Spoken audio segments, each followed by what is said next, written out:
स्वागत है साहब। अगर मेन तो चीज़ है कि अपने शिवरात्रि को एक दिन पहले प्रोग्राम है, यहाँ पे बाबा का जागरण है। हाँ ठीक है, उसके अंदर भंडारा भी है और साथ में रात भर बाबा की सत्संग चलेगी। प्रोग्राम भी अच्छा है। आप सभी को पहले तो इनवाइट है ये चीज़। दूसरी, किसी को भी काल सर्प दोष है या विधवा दोष और बार बार किसी ने शादी कर रहे हैं और उसका हस्बैंड की डेथ हो रही है, या किसी बच्ची की परेशानी आ रही है, उसकी शादी में दिक्कत विलम्ब आ रहा है या लड़के के विलम्ब आ रहा है, तो यहाँ पे उसका निवारण बिल्कुल निःशुल्क होगा शिवरात्रि वाले दिन। अभी आप उज्जैन जाओगे, कोई आपके देखो जो पैसे वाली पार्टी है वो तो कहीं पे करा लेगी, आप लोगों को पता भी नहीं है कि इसका निवारण कैसे होता है। तो बाबा का शिव जी का ही अवतारी है, तो वो आप लोगों का समाधान यहाँ पे निःशुल्क करेंगे। वो आपको कुछ भी नहीं करना, न 5 रुपये देना, न कुछ लेके आना, ताकि आपकी जो बच्चों की या किसी की फैमिली की लाइफ अच्छे से हो सके। ये सत्य होता है एक्चुअली, ये काल सर्प दोष वगैरह होता है।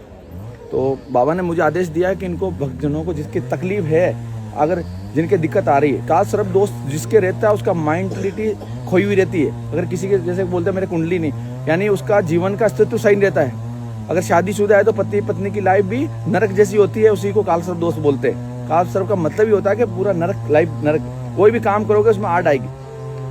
करना कुछ नहीं है, यहाँ से छोटी मोटी एक पूजा है उसके अंदर है, नहीं तो बाबा की कोई प्रसादी है उसको अपने पास रखनी है, बस इतनी सी चीज़ है।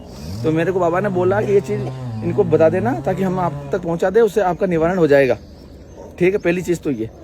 दूसरी चीज़ है यहाँ पे सब थोड़ा संयम रखना।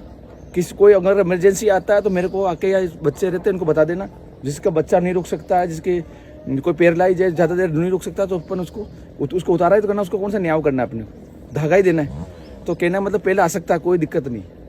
जो बाहर से वायु पब्लिक है उसको मैं बोलता हूँ जल्दबाजी मत करना। चाहे कल की दोपहर बजेगी, मैं अभी 12 बजे तक का मैं नाम है वो कन्फर्म पूरा का करूँगा। 12 बजे बाद में आए उसकी मेरे को भी गारंटी नहीं। 12 बजे तक जो भी पब्लिक आ गई है उसका, चाहे मेरे को 3 दिन लगे तो भी मैं बैठूंगा यहाँ पे। आपको टेंशन लेने की जरूरत नहीं, मैंने आपको समाधान करके ही जाओ।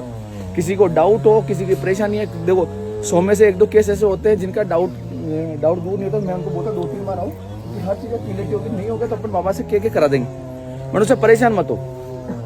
अगर बाबा यहाँ पे हुए, सब बाबा की वजह से आ रहे हैं, जिनकी परेशानी बहुत सारों की हो रही है, बबूती से ठीक हो रही है, तो बहुत अच्छी बात है। हम भी इसलिए सेवा कर रहे हैं। हम नहीं चाह रहे कि आपको यहाँ बढ़ा के हमारा आपको कोई परेशान करे। हम भी कोशिश करें भाई आपका सहयोग करें खुद, क्योंकि जब आदमी डॉक्टर से सबसे हाथ थक जाता है तभी भगवान के दर पे आता है। ठीक है, तो मैं आप सभी से कहना चाहता हूँ संयम बरतो, आराम से रहो और बाबा से प्रार्थना करो। बाबा यहीं है, आप लोगों के बीच में ही आते हो। अभी भी रात को 3 बजे कोई आदमी यहाँ ठंड से कर रहा था तो उसके सामने आके बात करके गए थे बाबा।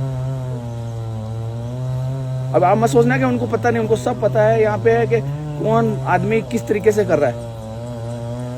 वही बुलाने वाला है, वही चीज करने वाला है, वो तुम्हें खाना खिलाने वाला है, वही चीज है। मेरे को इतना पता है क्योंकि मेरे को तो सामने पर्चा दिया तब ये फौजी सेवा करता, नहीं तो नहीं करता। मैं क्लियर बोल रहा हूँ। मैं शायद आपसे तो मेरे तो डेली ऐसी बात होती है, जैसे आके मेरे को ऑर्डर देके जाता है ये काम करना है, वही मैं करता हूँ। मेरे उसे एक कदम भी आगे नहीं रखता हूँ।